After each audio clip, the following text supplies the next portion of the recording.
Olá, amigos, mais um vídeo, mais um trabalho nosso na web, mais uma divulgação do bom conhecimento, da boa informação, da notícia construtiva. Sempre agradecendo a vocês que dão like, a vocês que compartilham, a vocês que estão se inscrevendo e, como sempre digo, é um trabalho simples, mas um trabalho que faz com que a gente veja as notícias, com que a gente busque mais e mais a informação construtiva, porque ela faz bem ao nosso cérebro e a gente tem que conversar com as outras pessoas de uma conversa bem elevada.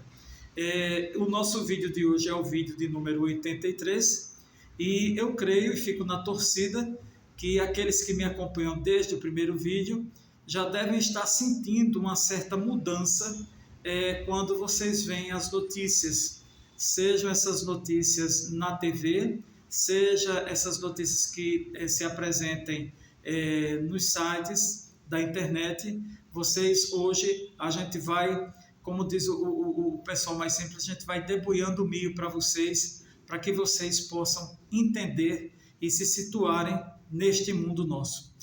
Hoje vamos falar, vocês já devem ter visto aqui na legenda, sobre 3 temas.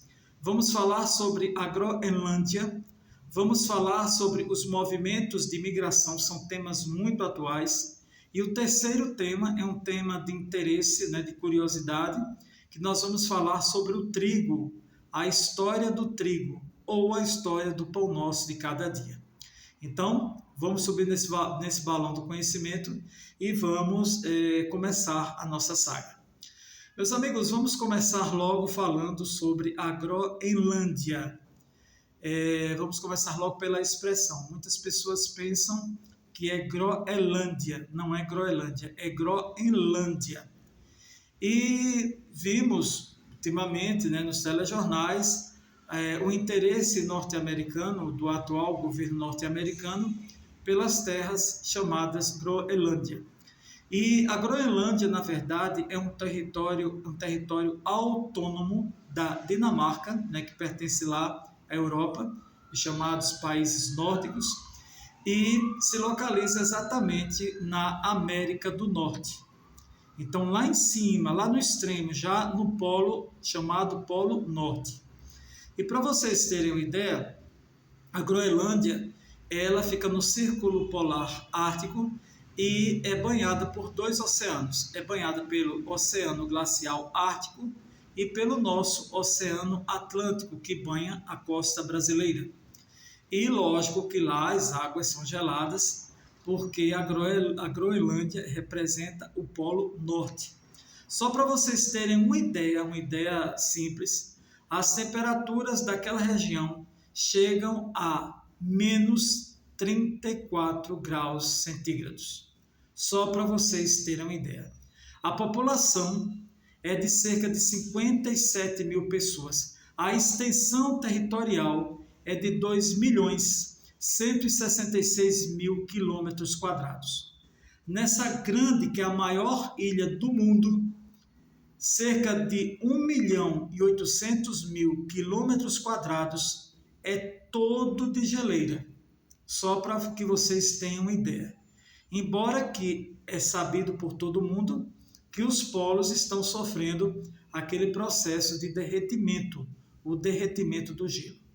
A capital se chama Nuuk e eles são grandes produtores. A atividade comercial da Groenlândia é a atividade pesqueira e tudo que é derivado dessa atividade pesqueira, o comércio pesqueiro. Eles são grandes produtores de camarão e têm como compradores exatamente a Dinamarca, a China e o Japão. Porém, com o passar do tempo, com a modernização, eles estão aproveitando a área, a região, as curiosidades da região, e estão desenvolvendo aos poucos a atividade turística.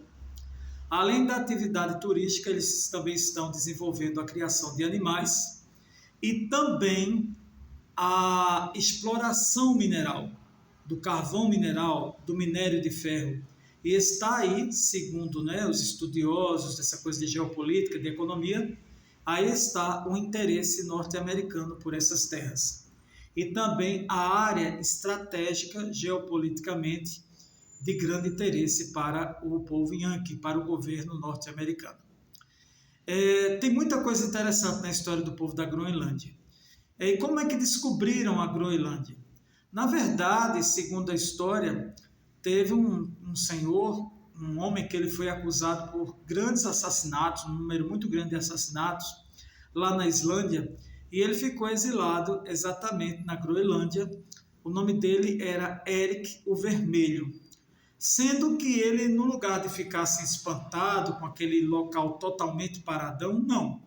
Ele ficou encantado com as riquezas naturais, com aquele gelo, né, abundante existente na Groenlândia. Então, quando ele terminou o exílio e ele voltou para a Islândia, ele contou a todos a capacidade, a beleza que aquela área era detentora. E então o que aconteceu? Aconteceu que chamou a atenção das pessoas e as pessoas buscaram ir até a Groenlândia e explorarem. Para mim, foi a mesma coisa que aconteceu. É lógico que Pero Vaz de Caminha ele não cometeu crimes, mas foi o que ele fez, né? O Pero Vaz de Caminha veio para cá, para o Brasil, ele ficou encantado com as riquezas aqui da Terra Brasilis, enviou a mensagem lá para a metrópole e depois veio muita gente para cá, para explorar, para conhecer. Então a mesma coisa aconteceu lá na Groenlândia. Então a partir disso chegaram expedições, as pessoas não iam morar, não iam viver, mas iam conhecer, ver o que podia trazer, né, o que podia explorar, e aí se desenvolveu essa região tão interessante que se chama Groenlândia. O relevo ele é todo em terrenos planos, justamente ocupado por essa grande massa de camada de gelo, que toma conta de cerca de 80% de todo o território. A vegetação é de tundra, especialmente no centro-sul da ilha, e a hidrografia que é interessante, porque eles têm nessa vasta área cerca de 20 rios, porém esses rios eles são oriundos exatamente do processo de derretimento das geleiras, que é algo que tem preocupado não só o mundo, mas principalmente ali a área em que eles vivem. O regime de administração política da ilha é a monarquia parlamentarista, ou seja, há a presença de um rei e também do parlamento formado pelo primeiro-ministro e pelo presidente. Agora vocês imaginem, né, um território imenso com a população tão pequena e eles são regidos por esse tipo de sistema político. Outro fato curioso dentro do território da Groenlândia que eu estou até passando na frente aqui do script, mas é a chamada Aurora Boreal, que vocês podem ver na internet as fotos, que também pode ser chamada de Sol da Meia-Noite. E o que é a Aurora Boreal? É um fenômeno que ocorre no período do verão, em que o Sol ele fica 24 horas iluminando aquela área. Então, à meia-noite, você chega lá e o Sol está iluminando.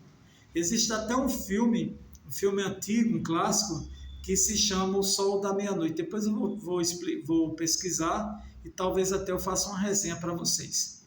Então, lá é onde existe esse fenômeno muito belo, eu já vi as fotos, é um fenômeno que se chama Aurora Boreal. E vale a pena vocês virem, aliás, que é um espetáculo muito bonito da natureza. A Groenlândia ela recebe subsídios do governo dinamarquês na ordem de 500 milhões de dólares. E repito, eles mantêm uma atividade, uma relação comercial com a própria Dinamarca, com a China, que compra os seus pescados, e também com o Japão. Uma coisa interessante também é sobre a cultura do groenlandês. A moeda, aliás, é a moeda dinamarquesa, né? Eles trabalham com ela. E algo muito curioso é a presença em cerca de 89% da população, ela é formada pelos inuits. E vocês devem estar perguntando, quem são os Inuits? Os Inuits, meus amigos, são os famosos esquimós.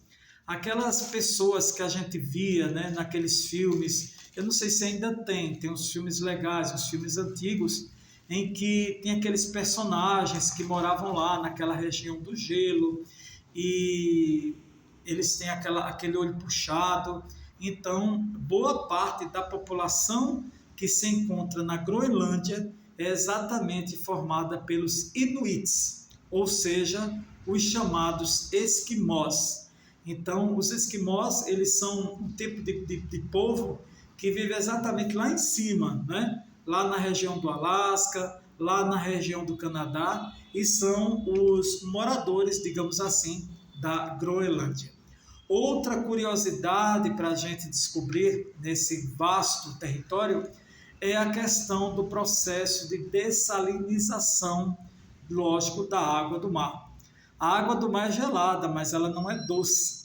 Então, eles estão já desenvolvendo esse grande projeto de dessalinização da água do mar, obviamente, para o consumo humano. Então, meus amigos, está aí para vocês, né, um pouco do que é a Groenlândia e por que está acontecendo esse interesse tão grande por parte do governo norte-americano numa área que aparentemente é tão vasta e tão desinteressante a olhos não muito inteligentes.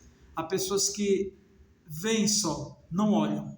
Então, os governos realmente estão muito interessados nessa área que se chama Groenlândia.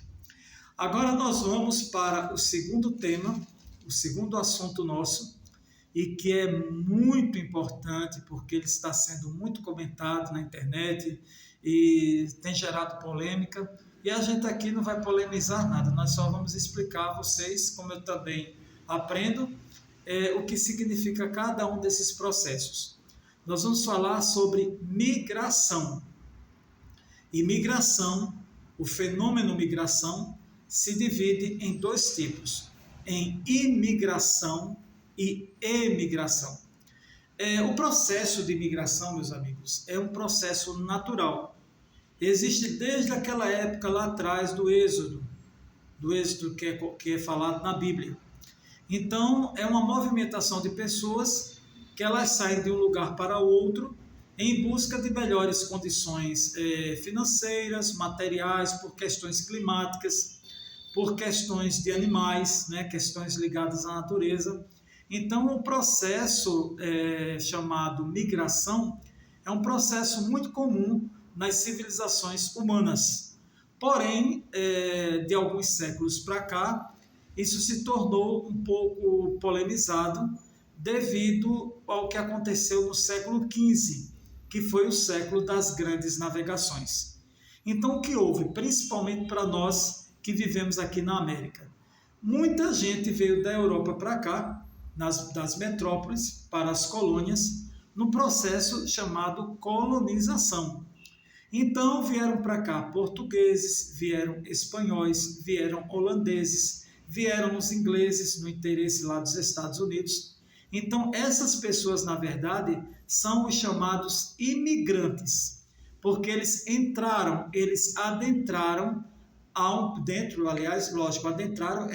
entraram num país, então são chamados de imigrantes. Foi apresentada uma novela, as pessoas que têm mais de 50 anos, elas devem ter assistido.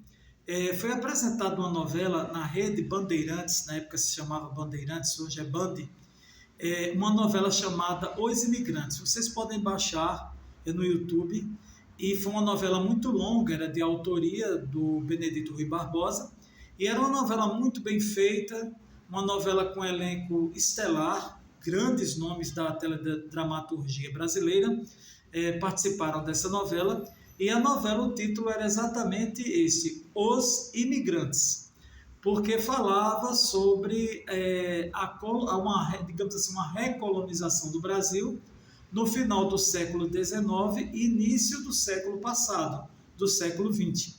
Então, havia espanhóis, italianos, também portugueses. Nós sabemos também dos imigrantes japoneses. Então, essas pessoas, quando elas entram no país, nós chamamos imigrantes. Então, a novela ela é muito interessante porque ela fala sobre o ciclo da imigração. E temos também a emigração, que é quando nós saímos. Por exemplo, aqui no Brasil está tendo uma leva muito grande de brasileiros que estão rumando para viverem em Portugal. Então, eles são emigrantes. Quando os brasileiros estão saindo daqui do Brasil para os Estados Unidos, eles estão sendo emigrantes, porque eles estão saindo do seu país de origem. Então, a gente falando aqui de América, e mais precisamente da relação Estados Unidos com o México, nós vemos toda essa celeuma que acontece, e eu creio que vocês viram um vídeo meu, acho que deve fazer um mês mais ou menos que eu postei, sobre a questão da Califórnia, a questão de Los Angeles, e a gente sabe que toda parte, digamos, oeste dos Estados Unidos e descendo, é a fronteira Estados Unidos e México, e tem muita ligação, né, um país com o outro. Mesmo que aparentemente tenham culturas diferentes, há uma ligação. Eu li um livro, quando eu estava na faculdade, um livro muito interessante, que nunca mais eu esqueci. O livro se chama A Comunicação na América Latina, e era do grande autor José Marques Mello. Eu acho que deve ter aí na internet, em PDF. Esse livro deve ter no mínimo 30 anos. E é um livro espetacular, porque ele fala sobre a importância da mídia, os aspectos da mídia, novelas, telejornal, toda essa coisa com relação aos Estados Unidos e o México, a questão. Ele até fala, José Marques, que o preconceito que existe dos Estados Unidos para com o México é o mesmo preconceito que existe do Sul, né, aqui do Brasil, do chamado Sul Maravilha, né, da década de 70, com relação aos nordestinos. Então, é um trabalho muito legal, é um trabalho muito interessante esse livro. E outra coisa, a gente vai deixar o cachorro latindo lá fora e vamos continuar com o nosso vídeo. Então, pessoal, esse processo de imigração é muito difícil, é um processo muito... causa muito dano, e tanto para quem sai quanto para quem recebe. Segundo a ONU, a Organização das Nações Unidas, são cerca de 280 milhões de imigrantes espalhados pelo mundo. Por incrível que pareça, os Estados Unidos não são o país campeão em receber pessoas de outros países, não.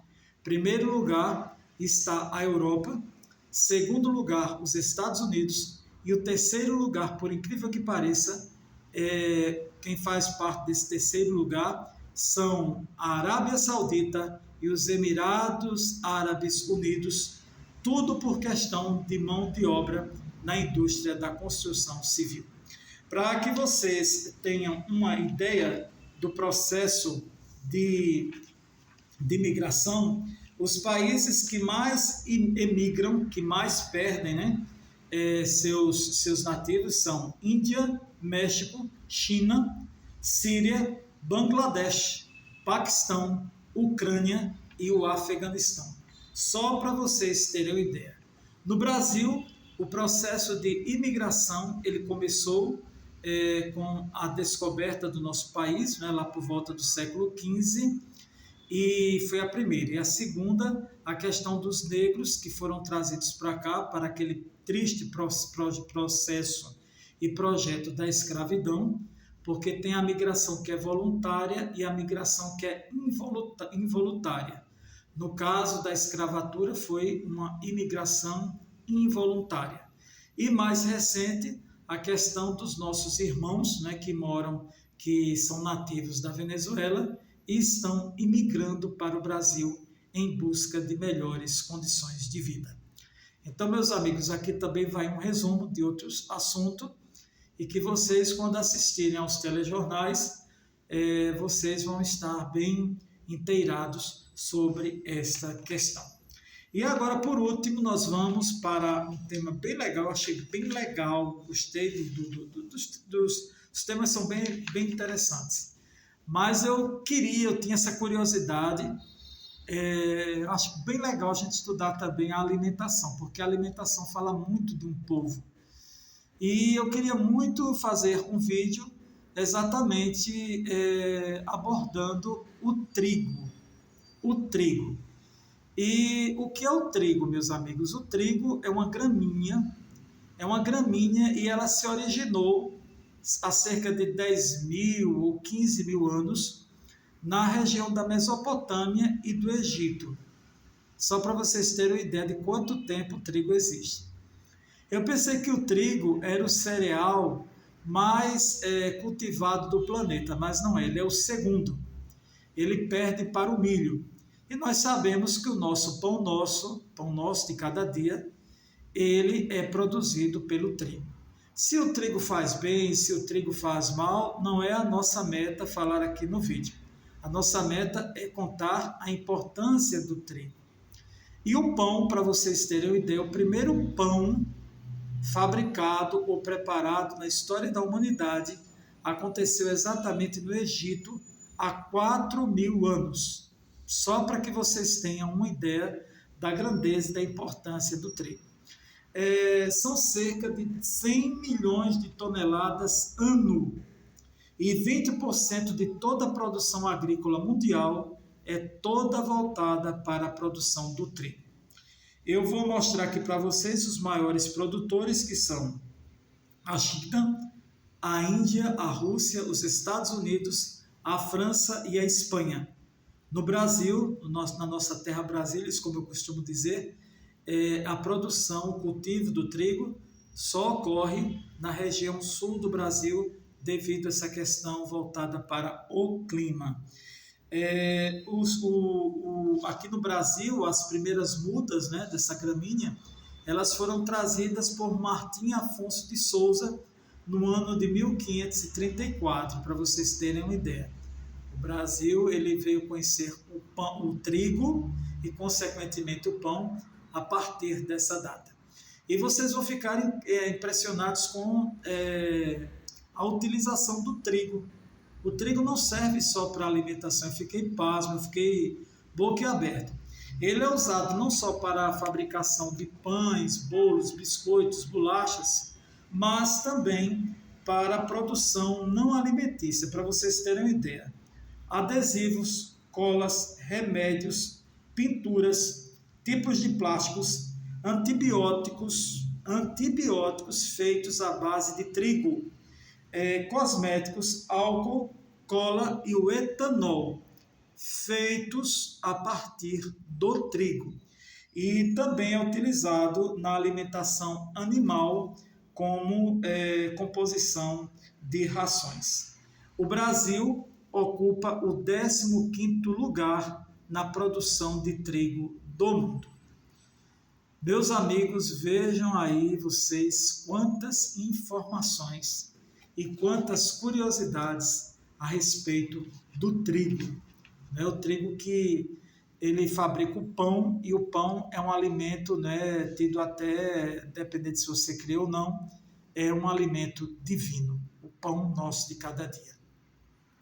Então, meus amigos, vai aí para vocês esse vídeo, eu creio que é o 83º, agradecendo a vocês que têm a paciência de ouvir a minha voz e ouvir essas palavras, essas informações que a gente faz pesquisa para ser uma coisa de credibilidade na internet, e que eu espero que vocês estejam comigo nos próximos vídeos.